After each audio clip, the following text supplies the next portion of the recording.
Hello and welcome to the Thunder Bro Show, episode 8. This is myself, Josh, as always, and my brother Tony. Today, we're going to talk about fatherhood, and, we'll just see where we get into it. Probably some odd places with, my PTSD and his personal things. So, we're just going to go from there. Happy Father's Day to all the good fathers out there, and hope you had a good time with your families and your kids and whatever it is that makes Father's Day good for you. So, you want to start this off here, Tony, or what? Happy Father's Day, everybody. And not to be too global, but just in case anybody's listening from other countries, this is American Father's Day. I believe there's a couple other countries that celebrate it today as well. But I know for a fact my father-in-law now celebrates a different Father's Day in Australia. Okay, well, learn something new every day. I'm not surprised, being that Yeah.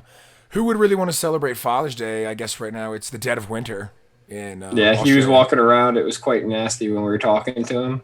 We did a video chat, and yeah, it just looked barren. Yeah, I always forget that the Southern Hemisphere's backwards, but yeah, that's cool though. Yeah. That's cool. So essentially, I remember one of our first Father's Days. I took you to Smith's Park in Philadelphia, in the Fairmont Park. Do you remember that?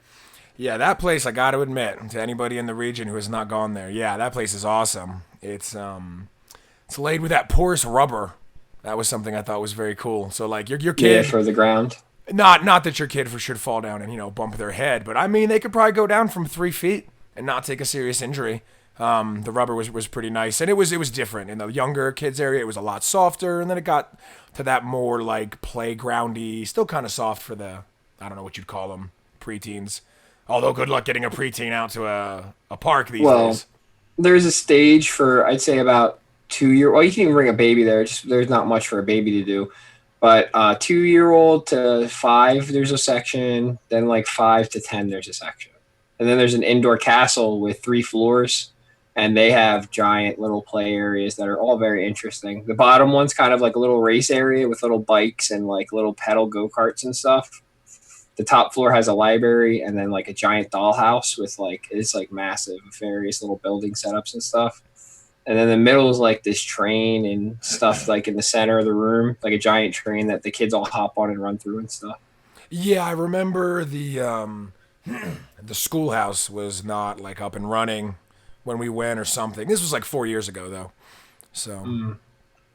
Which goes to say, our kids. Well, I don't. I would say, I know my kid's five, going to be 6 in December, and then my son's almost 4.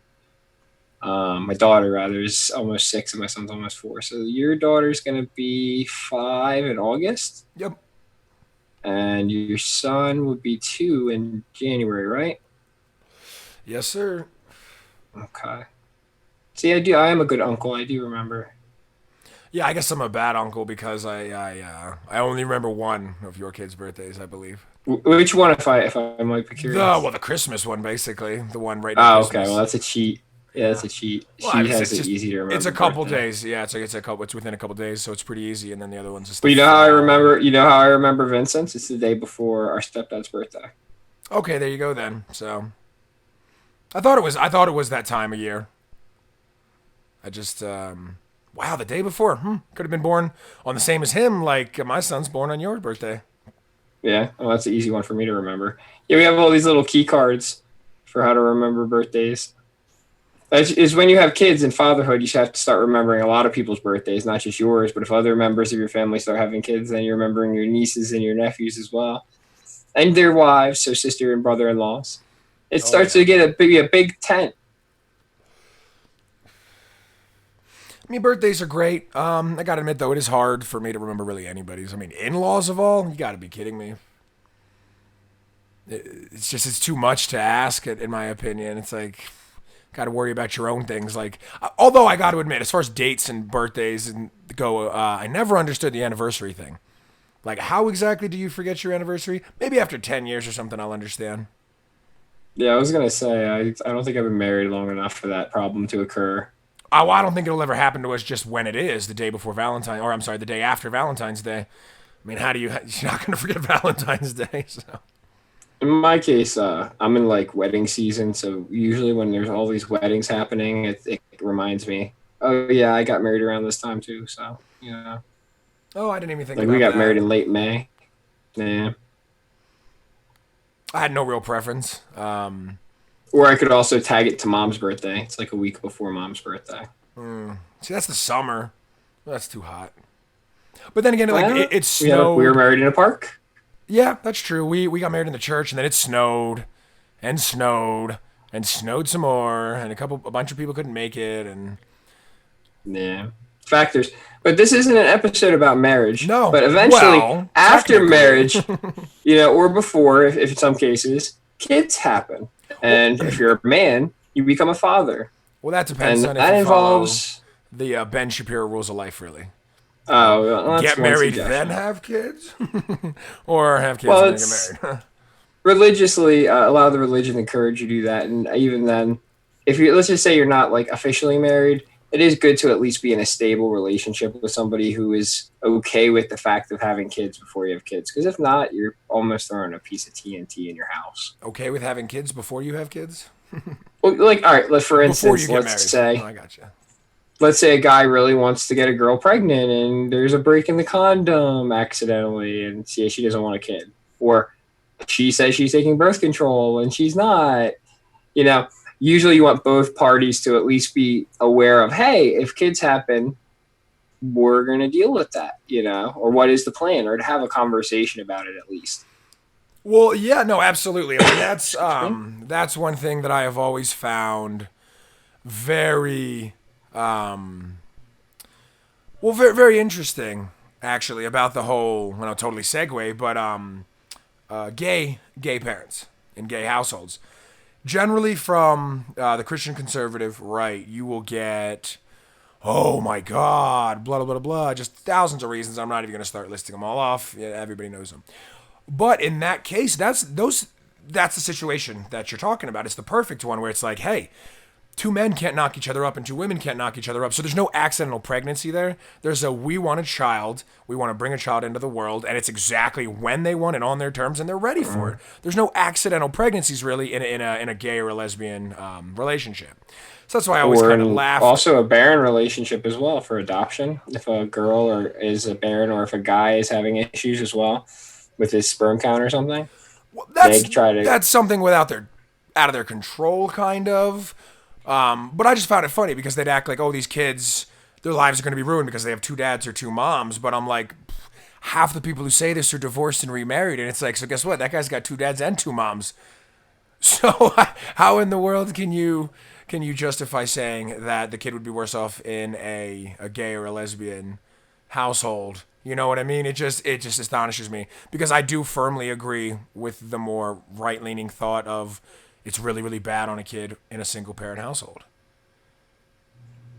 Well, mathematically speaking, I agree with you. I mean, if a single parent household, I think, is far worse than anything. And I'm not against, homosexual parents of any kind having kids. I just think that I will say that they have this joke on Family Guy, and I don't know how truthful it is, but I wonder if it's true. Where like the one character, I wish I could remember his name now. He's the one that does CPR, and he's like the kind of cowboyish. And anyway, he's a very lovable character. But they say something like, "Oh, I wish you would let us adopt. I mean, you only have to let us adopt the ones y'all don't want either." And then it's I forget what he says, like the Asian. I think he says the Asian girls from China that all get abandoned or whatever. Back when they had the one, I think it's because it was an old Family Guy joke, and I think it was back before China obliterated their one child policy. And so he's like, even if you just let us have all those Asian girls from China or something. I forget exactly what the joke was, but I was like, is that true? Like they don't let like people who would be homosexual have like the same choice of children as say, like for instance, I guess the best way to describe it is, um, a gay couple goes into an adoption agency, and the adoption agency is like, well, we're sorry, but you can't have these decent, potentially really good kids. But here, check out this lot of mutts. They're really good. Here you go. And That's yeah, horrible. no, but I mean, like, I don't think that's really how it works. Well, But when you no, of see course not. jokes like that, you're like, it has to be based on some kind of truth. Well, no, I absolutely think that it is. There's a funny episode of Futurama where Leela's dating some surgeon, and he gives her surgery so she can have two eyes instead of be a cyclops and all that. And then they're going to adopt, and all the kids are weird mutants. Like the one's got an ear on her forehead and all hilarious things like that. And the guys are like, well, how about we adopt one of these normal ones, you know? So I think I don't personally know. I've never had to go to the adoption thing, but I imagine there's a stereotype because there's jokes all over the place about that. And it's sad in some ways because, no matter what, kids just need love.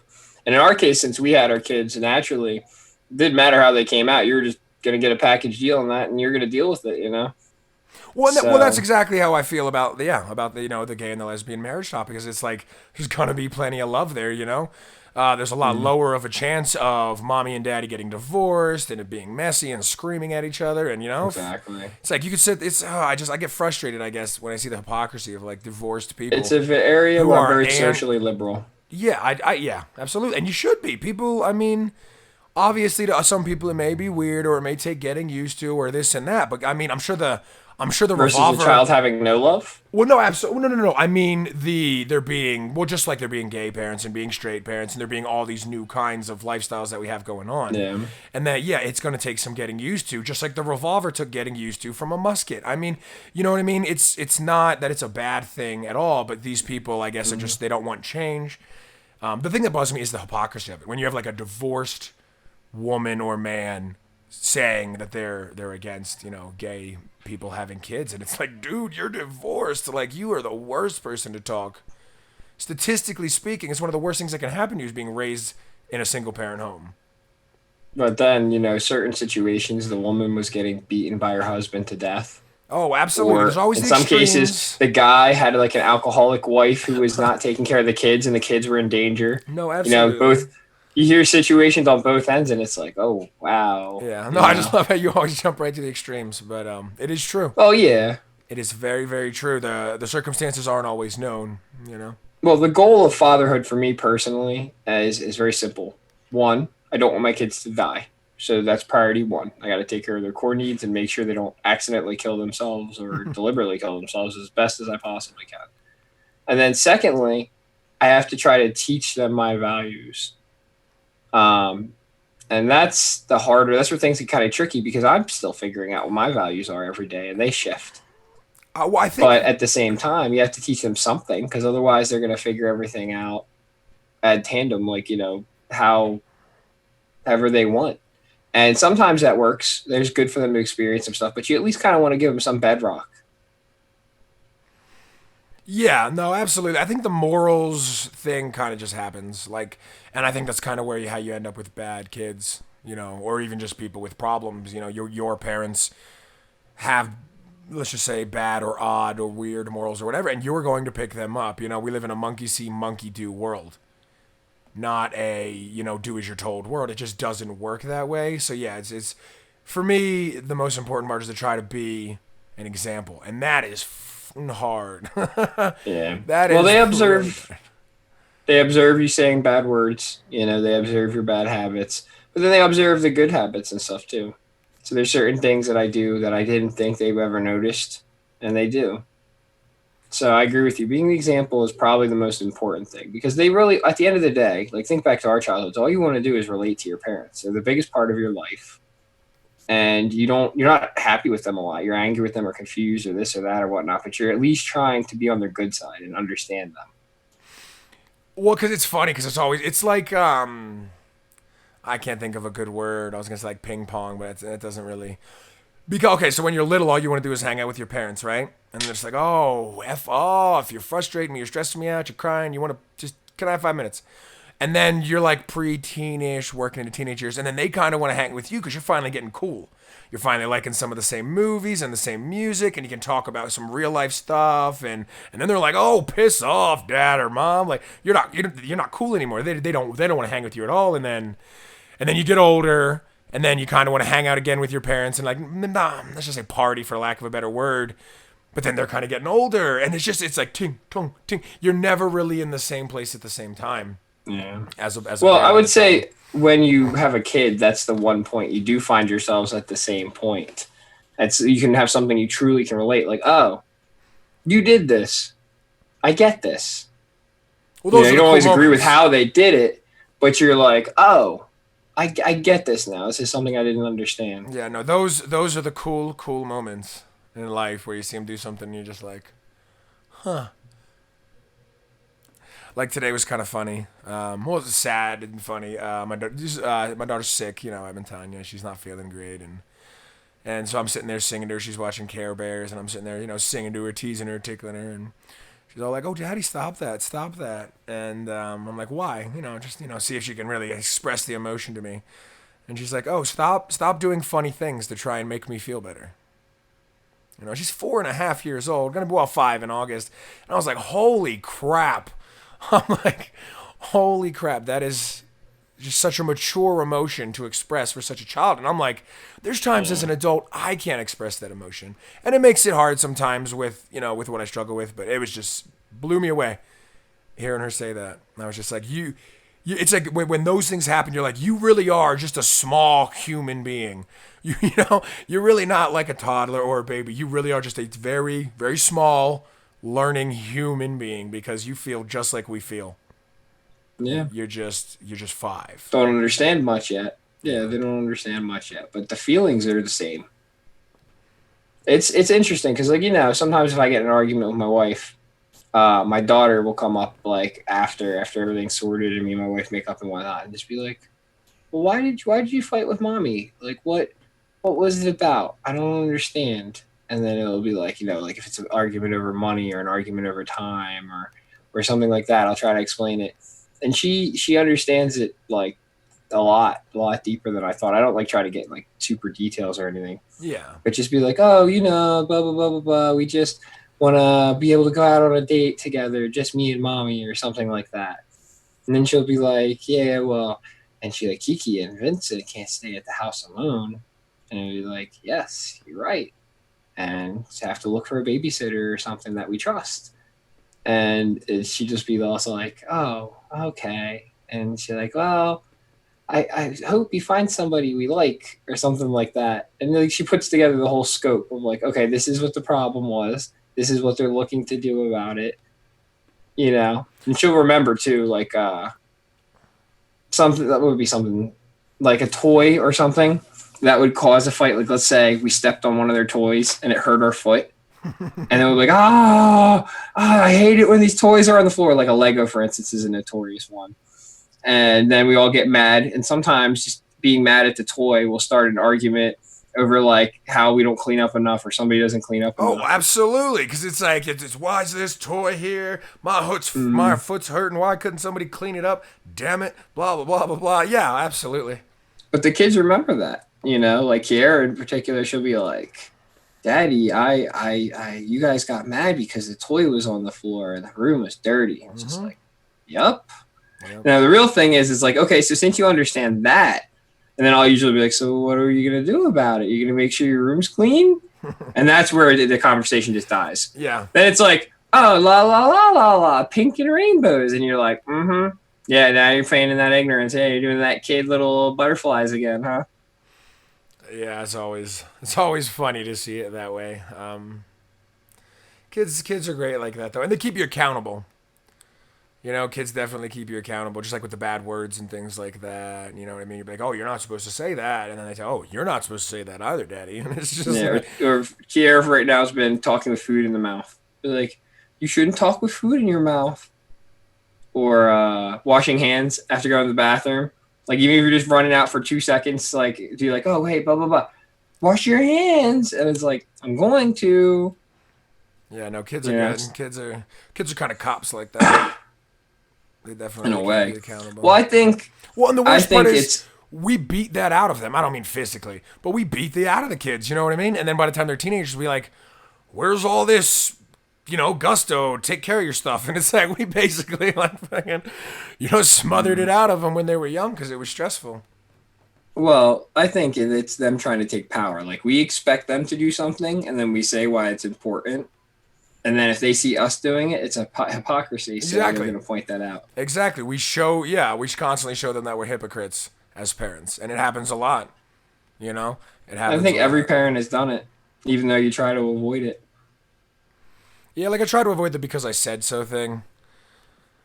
It's difficult, but Oh sometimes yeah, it's just Prager University just had a video about parenting saying those are the most important words you can use as a parent. because I said so. Yeah, I was Okay, like, what? okay.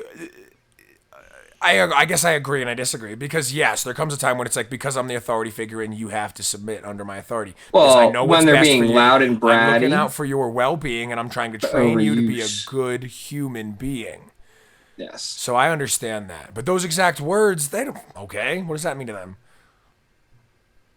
it doesn't have explanation. Yeah. To me, that's one of the biggest problems that people have with this particular like world, if you know what I mean. Like people, our generation, we need to understand why. Otherwise, we won't value it.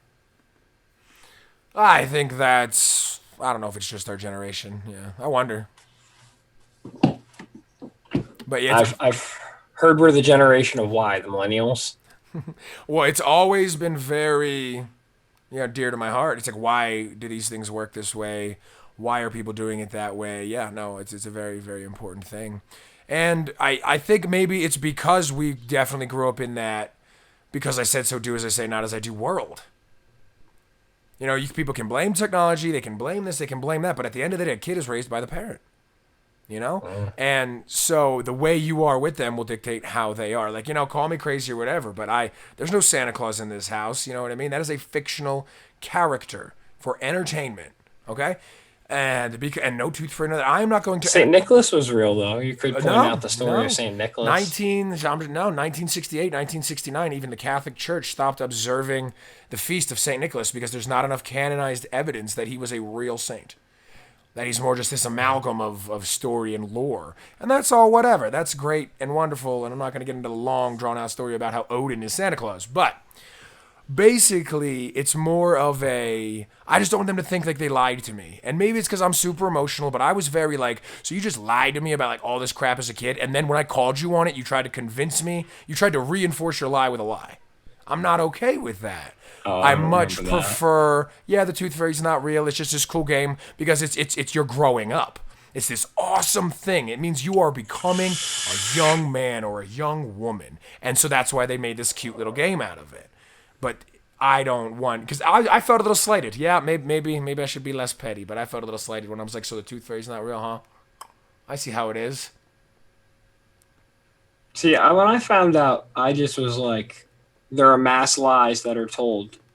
It shattered And my world. adults tell those mass lies. Well, it's like if you're gonna lie And about there's this, peer pressure. if you're gonna lie about this innocent little nothing, like a fake fairy coming and taking my tooth and leaving me money, what else are you lying about? That's how it was to me as a little kid of 7 or whatever. I found out. It broke my world. I was like, so you're just Parents liars. will lie to kids about a lot of things. I Usually. know. I try not to lie to my kids about anything, but I try to be some people would probably selectively frown honest. upon that. Well, Sometimes I'll say I can't explain that right now because you're young, or it would scare you. Sometimes I'll just even be honest. I'll be like, "Well, that might scare you." I'm like, "Do you want? Are you sure?" And then they can tell I'm serious when I talk about. Well, because there's been times when they would come upstairs, like, and we're in the middle of Walking Dead, and they're in bed, and they hear like the monster sound. They're like, "Oh, it's scary sound," and we'll pause it. Like, well, "Oh, what's wrong?" Okay, here we can have a little debate then, because I have a counterpoint to that.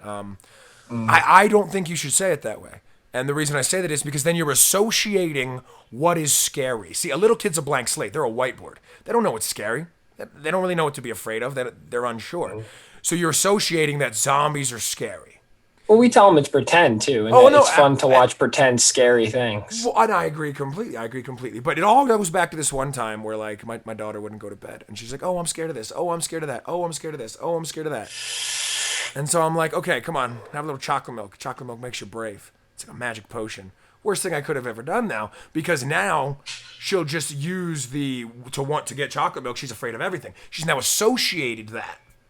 Yeah, chocolate milk for bravery. Exactly. And so I imagine kids associate everything that way. It's always, okay, so daddy was a little scared of that. Well, I should definitely be scared of that because daddy's not scared of nothing. And so I think that's just my take on it. So I'll try to be like, oh, no, that's just for adults. It's not really for kids. And that seems to work for now. And I know that I'm rapidly approaching the waterfall on that one. But I mean, I believe you. I'm not sure what else to do.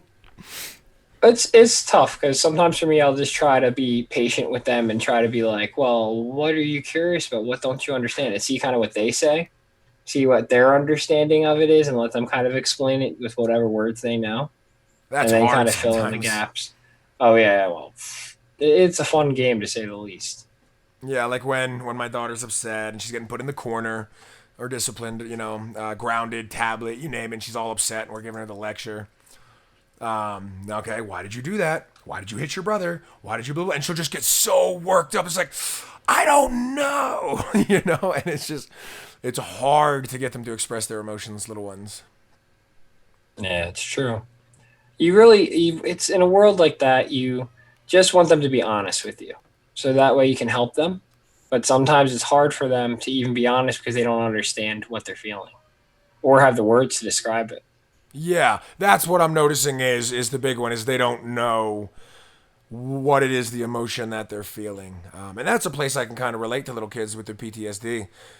Something will happen, and then you'll get that flashback emotion. You're like, oh, what is this emotion? And then, people in your life will be like trying to interact with you to figure out what's wrong. And it's like, you can't even get it out. It's like you don't really know why or what it is. And so I kind of understand how kids are that way. But it's important for them to get it out. So yeah, I like them making sure that, asking them and trying to get them to express themselves because I feel like we grew up in an era of it's better that kids to be seen and not heard. So I kind of think Yep. it's important. Like, they are little people too. I'm not saying give them all these choices and the right to vote and select their gender, but I mean, they should be heard. Their emotions should be getting out there, and you should treat their emotions like serious for their age. Well, when a kid says something too, I think that people need to at least take it to a degree seriously. Like a lot of the molestations and things that were happening was because people thought that kids were just telling tall tales. Oh, yeah, yeah, yeah, yeah, yeah. Kids are just lying. They're just being. Yeah, Yeah, I and hate I that. don't think kids tell many lies. From one thing I've learned is rarely does my daughter ever lie. Well, I mean, she lies, but it's never anything like that. She won't tell a tall You're tale. not going to She'll get. lie about a direct thing, like, "Did you take a I cookie?" don't. Yeah, No. exactly. I don't think you're gonna get a kid to lie about molestation until probably after 8 years old, until they can Understand the cognitively level of understand. Oh, manipulation. I can blackmail somebody. Oh, I can make an ulterior motive out of this. But if you got like a 5 or a 6 year old saying somebody touched them somewhere, kids are brutally honest. I would take that very, very seriously. Yeah, it's child molesters need to just go kill them. Just go put them in a pit and kill them. I'm sorry, I don't know what else to say. I know that may sound brutal, but it's just, it destroys little kids' lives. Destroys it. Sadly, I think they only get six to 15 years or something. I don't remember the. It depends on the I state. I have no idea. I know what it also sounds like some of these guys, depending on their sex crime, which is so fucking aggravating as a father, that like they can get off. What is it, Megan's List? I think it is after like 15 years or 25 years or something. I was like, what? I thought that was like a permanent No, Megan's List is 30 years. 30 years. There you go. And I was like, see, I don't like that. I'm sorry, man. If you touched a little kid, you're done. You are done with me. You're a little kid touching bastard. Well, I can give you. Can I give you a side example? And not using any names. Somebody I know was charged with corruption of a minor because a younger girl was. They worked together at the same place, and she was text messaging him. And he had said, "If you're that uncomfortable with your house, maybe you should run away." And Well, that as corrupting a minor because you're encouraging them to leave their home. And he was put on Megan's List for this for 15 years and I nothing didn't. sexual. I didn't realize you could get put on that for that. I thought that was just for sexual things. Well, see, It can that's be still though. overused. Well, how old was said person? I mean, I know exactly who you're talking about, A but what was girl or the person the charged? guy? I know who you're talking about. Just what was his age at the time? 20, I think. And the girl was 14. Oh yeah, what the? Okay, but see right there. Let's just break this down. I'm a father. You're a father. What does a 20-year-old man like? That's only 9 years younger than me. Coming up on 10 years younger than me. What does he have any business talking to a 14-year-old girl? Unless it's like, No, would you like fries with that? Like, I mean, no, when you see seriously. somebody, I knew him as he's the type of person, not just with the young girl, but Well, I'm not anybody who's saying, I'm dressed not in the saying store. him He's always specific. the type of person helping or giving advice. Well, I get that. I'm not saying him specifically. I'm just saying in general. Like, I mean, what I have to wonder what goes on in the mind of that of that person. Like, you're Oh yeah, 20, you're sitting safe. here actively talking with a 14-year-old. You are Yeah, I 20. would have never even given my phone number Um, at that point. yeah, Hi, yeah. how's it going? Oh, the weather's nice. Oh, happy Memorial Day. 17? I mean, that makes perfect sense.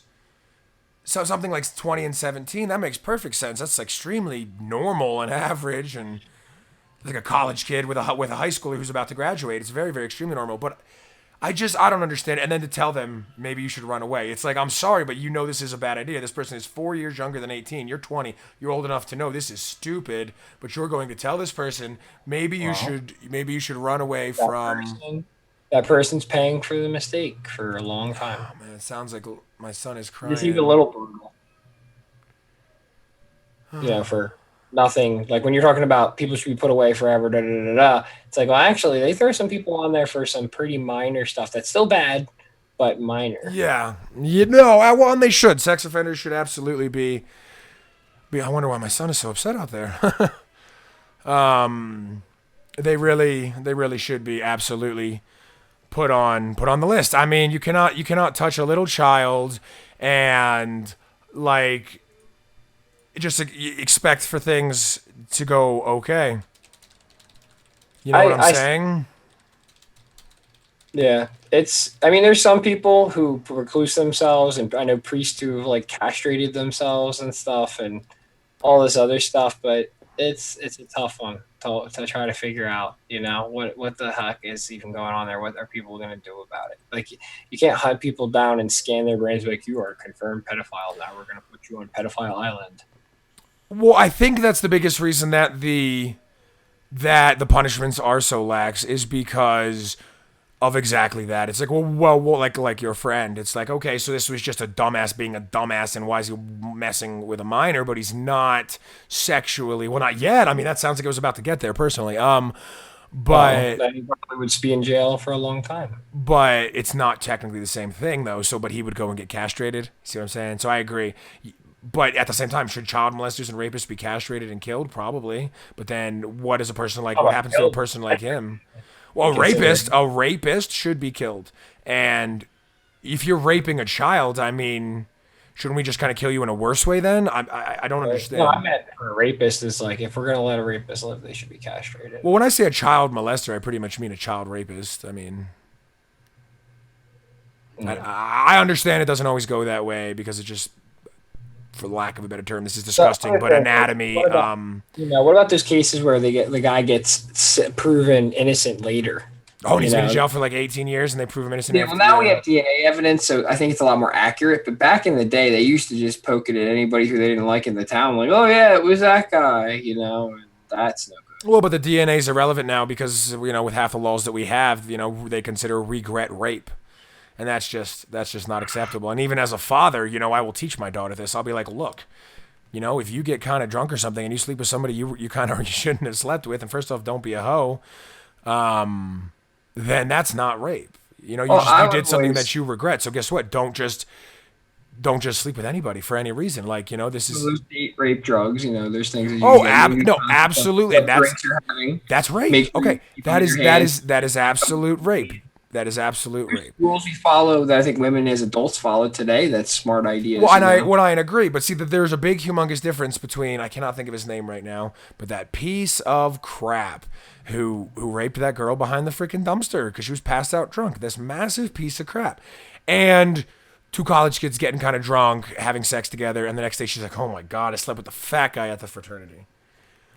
Yeah. There's a massive difference, and there are some cases of just fake rape. Regret is not rape, and I just think as a father, it's very important to teach that to my son and my daughter, that it's like, hey, don't just be sleeping with people like it's all fun and games, okay? There's a lot of crazy people out there who think these things, and if you're getting drunk or you're doing something like this, why not just not have sex at all? Why not No, just go home, don't get laid? Because I mean, trust. well, it's ambiguous at best. You know what I mean? Technically, you could say I've been raped by my wife, and I'm sure you have too. You come to bed, you've had a few highballs too many, you're plenty fucking drunk, and you guys engage in intercourse. Well, then you were just raped. By the legal definition.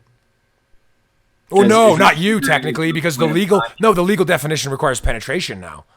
So technically, you could have raped her drunk if you didn't ask her. And oh yeah, and it just gets Okay, so if your wife has a strap on and you're really drunk that and would she violates you, that's rape. absolutely. There you There go. you go. There you There go. you go. By legal definition. I don't think you'd have to be gay for a husband to be like crying rape on that.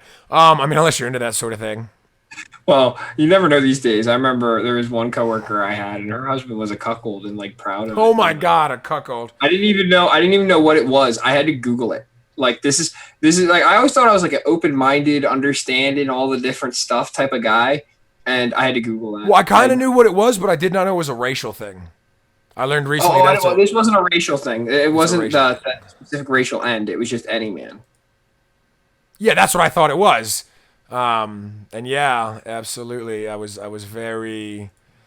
Ugh, the whole thing A just lot of is. open marriage weddings out there. The You know, whole thing just has a lot me. of open relationships. I was surprised. Me and my wife, we talk about it all the time. Like, no, no, No, no, no, no. I Too mean, lazy and too jealous. yeah, yeah. Well, I mean, I guess at the end of the day, if I was going to be 100% honest, I mean, I imagine polygamy's not that bad. But then I At least think, that's consensual.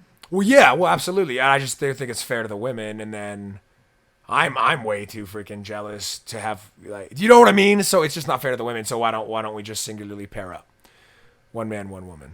So because it rapidly turns into group marriages. You know, we got 3 guys and 4 girls, and everybody's married to everybody, and God knows what happens after 11 o'clock. Like that's a thing. That's a thing. It's Polygamy is illegal technically. what? Yeah, I guess in America you can only be married to one person at a time. So how does that work then for the Mormons in Utah? I wonder. Is that a state law? Can you marry more than one wife in Utah or whatever? No, they don't. They abandoned polygamy a while ago, even though it still kind of happens sometimes. There's people. They just arrested a guy who was fleeing. I think they caught him in South Dakota. No, yeah, South Dakota, and he was fleeing from polygamy charges. That is. Who files them? Like if you got a bunch of women who are down with that and you're down with that, who files the polygamy charges? Somebody in the town who's too nosy. So just don't get married then. And tell them to suck it. But Mormons are Oh super well, super yeah, Christians, I think so he was. All right, to be more specific, I think he was actually being charged with food stamp fraud. Um, be more specific, dude. You just went from polygamy to food stamp to welfare well, I fraud. think it was both, but I think that's how he was found out. You're asking how he was found out. Now I'm thinking back to the story. I think that the feds were looking into food stamp fraud, and that was how they I discovered just it. don't see how you could just get. I don't see how you could get married again. You know, you get a marriage certificate as soon as it comes up in the system. You apply for another one. It should just be like red flag. This person is already on a marriage license. Yeah, it does. So, but yeah, They I mean, I still do guess the ritual of the couldn't they church. just? I mean, I imagine they still do it because marriage. I mean, technically, and it'll probably piss a lot of people off me saying this, is between God and people. It's not a government thing. Well, that's how it started for sure. They added it to the government because of diseases. Oh, and they were preventing blacks and whites from marrying. Well, That I'm was just saying, couldn't they all get married in God's eyes, and then just only one of the wives actually be a legal wife, and it'd be all happy hunky dory? I yeah, mean, that's what they do. That's what they do. because that's what the Muslims do.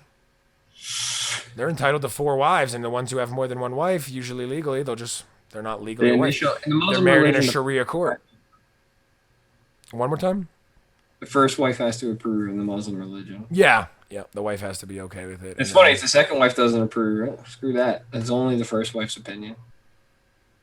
which is kind of the queen, I guess. At that point, it's like a queen, and then the mistresses, I kind of, and for lack of a Yeah. better Well, term, they can say what yeah, they I want to guess. say and defend it the way they want to defend it. But it's basically, my wife's getting old. I could go for a 20-year-old. She's getting old. I could go for a 20-year-old. Well, in some cases, they may not even want to have. From some of the like interviews and stuff I read, they'd be like, "Oh, I don't want to have sex with my husband anymore. Screw that crap. I'd rather just wear the nice stuff, make sure everything in the house is right, decorate the house." And yeah, he marries that 20-year-old, and she's his fluffer, and it's like, okay, well, that works. Fluffer, what a porn term. But yeah, absolutely. I guess. Yeah, well, and back culturally, it was probably like a protection thing.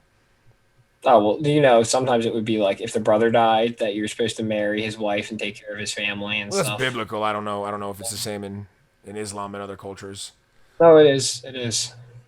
But I mean, I imagine way back in the day, it was for protection. You know what I mean? Your Yeah. father's getting old. You don't have a lot of land, but if you become this guy's third wife, you're set. And so is your sister, or whatever, or however. There wasn't a lot of trades available for women back then because we didn't have machines and easy transportation and safety guns to keep that they could keep themselves safe by themselves. Well, we had guns, but not like guns like we have today. Like now, it's pretty easy for a woman to be pretty efficient by herself. But even 100 years ago, it was a lot more difficult for a woman to be completely self-sufficient. Well, If she was in a city, it was much more possible. But like in the rural areas, it could get very dangerous. yeah. Well, the gun's the great equalizer. You know. Mm-hmm. It changed everything. It changed how nations run, and it changed. Oh Well, man, you I know like the it's quote, like right? You know the quote, right? what Is God made man, and then Colt made all men equal. So yeah, because it's very very true. And I don't know. I think maybe it was for a lot of protection back then. Probably, you know what I mean. You want your daughter to be, with somebody who can take care of her wealthily and this and that and things like that. I mean, Solomon had 300 some wives. That's ridiculous. it is all political stuff. Like, oh, let me marry somebody from your nation, and then we'll have peace. I don't imagine it's all political. No, it wasn't all political. I'm sure he saw a beautiful woman and said mine. But I imagine a lot of those wives was for diplomatic purposes. It's like one for every day. It's ridiculous. It's just too much. Could you imagine that though? There you go. Talk about that. Imagine being a father of like having kids with like 100 wives. That's ridiculous. Yeah, you could technically father a couple thousand babies if you had 300 wives. Dude, are you kidding me? If you had 300 wives, you could easily have like 10,000 children, probably. Easily. No one's factoring grandkids and stuff. It's a little You could crazy. build them. Yeah, you could build a nation of probably like a. Well, not really, because then you have the inbreeding issue, which is a whole other disgusting topic. But I just can't imagine having that many wives. One wife is hard as a father. Yeah. You've got the kids, you've got the stresses, you got her problems. Well, that's something I was going to mention. The hardest thing for me about being a father is finding my joys. I like playing video games, doing this podcast, doing my job, and bringing in enough money to pay the bills and make sure all that happens. Giving my wife enough attention so she doesn't feel lonely and abandoned, and still being a good father, and getting all those responsibilities done while still getting enough sleep to continue on the next day. That's Yeah. to me the challenge of being a father, is balancing those things, because if you disbalance one, you're gonna feel suffering in another area. Like if you don't pay enough attention to your wife, she's gonna get nastier and nastier and nastier, more vindictive. If you don't pay enough attention to your kids, they're gonna get rowdier, rowdier, more desperate for your attention. If you don't give yourself enough time, you're gonna get nastier and nastier with everybody in the No, yeah, family. absolutely. Well, and the If you big don't get enough thing, sleep, all of the above. with the kids is bad attention is still good attention. So if you're not Mhm. giving them any attention and your good behavior doesn't get you attention, then they will start acting bad because that's still attention, That will get and, them and they attention. want to Yeah. interact with you. Oh boy, sounds like my son is all unhappy again. We could probably wrap this up here in a minute. No, but the biggest issue for me is probably the PTSD. Because it's hard for me to stabilize my emotions, let alone to help a little one stabilize their emotions. It is definitely one of the more difficult things is dealing with their emotions because Tell you, even one, without PTSD, you want to sometimes pull your hair out. You think you're a terrible parent. What the hell are you doing wrong? I want to punch a wall. yeah, well, it's rough because like one day, you'll be telling them, "Oh, hey, it's okay, man, that's no big deal," and then the next day you'll be in tears about the same thing. Mm. And you're like, oh man, I just told him that, or her or whatever. This is irrational, and then here I I'd am being say irrational. So that's probably the most difficult part for me is really being able to handle their emotions because I am so busy trying to just contain my own emotions that it's like, oh, now I got this little one's emotions and they're just learning about them, so we can't even really have an honest conversation about them, and yeah. that's probably the hardest part for me. With the gender stuff, it mostly just comes down to I um I take I guess it's I'm more aware of what women do, and I'm more conscious of it and get more involved. So a lot of things that like my wife may take more defensively, I'm a little more involved, and I'll be, oh, I got it, and she kind of gives that look like you're treading in my territory. And so I got to be a little careful about that. But I try to fill both roles a little bit. And it's mostly just because I want to experience it all. I think that's really what it all comes down to is I want to try to dip a little bit into everything. But at the end of the day, one of the biggest problems I think kids have these days is that they don't have fathers. That most kids' fathers run away, parents, wives don't tell them, women sleeping around doesn't know who the dad is, and there's no dad. And I think that, if I, even though like my family, our parents divorced, our dad did try to be involved to some degree, and even that little bit had a huge impact on us. So imagine, those who have their dad their whole life, and then those who have it none. And dads are important, and that's why we have this day. Father's Day is really important. It's not like you're gonna die of disease and have a horrible life if you don't have a dad, but if you do, it gives you a big advantage, and you should take advantage of it. And that's, I think, why we celebrate Father's Day. Well, I was just gonna say, not a huge fan of her, but Ann Coulter would disagree with you because apparently the statistics say that growing up in a fatherless home, statistically, just in numbers, so don't judge me, people, is worse for you than smoking cigarettes. I'm like, holy crap. I guess it's just the life choices that people make, and et cetera, and just the whole culmination. I was like, that blows me away. And yeah, that's it is important. It is important to be there. That's the number one thing. Whether you are a great dad or a bad dad or this dad or that dad, the best thing that you can do is be there for your children emotionally, and it'll really help. They need to know that you care, and they see your limitations, they see your weaknesses, and even if you're trying, that means a lot to them. They don't understand very much, but they can understand if you're trying. They can understand if you're giving them attention. Yeah, absolutely. Absolutely. They're very, very, I don't even know what the right word is, but they're very, very on top of it. They really, really are. Kids are very observant, and they pay attention incredibly. Yeah, it really is. It's just a spectacular thing. But this young guy's going crazy and doesn't sound like the mama or the grandpa can calm him. So we should probably wrap things up here. Yeah, I And understand. So, all right, I'll get let's to go dad. through the list. You can find us on thunderbroshow.com. I am on Twitter at Tony_Carnes with a K, K-R-N-S. We also have at Thunderbro Show on Twitter. Josh, your Twitter handle? Oh yeah, you can reach me at Joshua Fatepool on Twitter. You can email us at thunderbroshow@gmail.com. And yeah, if you guys want to throw us some emails or anything, just be like, oh, you're assholes, you suck, or oh, it's great, whatever. Anything's better than nothing. And yeah, any reviews on iTunes and stuff, we still want to do Yes. content for that. And as a preview, our next episode is probably going to be something related to Star Wars: The Old Republic. It's an older game. It's gone free to play. It's technically the sequel of like the Knights of the Old Republic, which is a series we loved.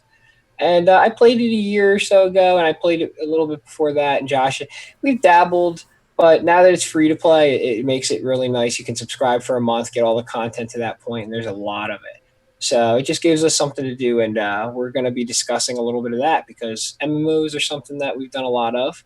And it's the new expansion for them just came out, Knights of the Fallen Empire. Well, Knights of the Fallen Empire was the last one. It's I Knights of can't the remember Eternal the Throne, I believe. Knights of the Eternal Throne. Yeah, it's great. I'm still getting prepped and waiting for you to get through the initial story. Yeah, well, we won't get into too much of that now, though. Ready, But out on that. yeah, it is a great game, and we will be talking about that. I know us though; we will probably just full blown get derailed into Star Wars in general and life things.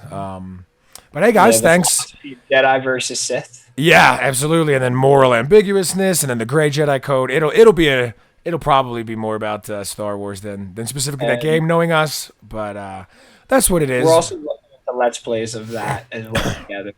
Doing certain stuff and let's play and talking about it while we're on there. So let us know if you think that would be an interesting idea. We might have to upload that one and do a live on Twitch. I don't know YouTube's policy, but I know Twitch is really welcome to that kind of thing. Yeah, so, I have no idea. Yeah, if we were going to try and put it on live, but we'll get all to that later. And we'll keep you guys posted. I'll try and put out a tweet or something this week. But thanks for listening, guys. As always, it's been fun. And please like, subscribe here on YouTube. That would be great.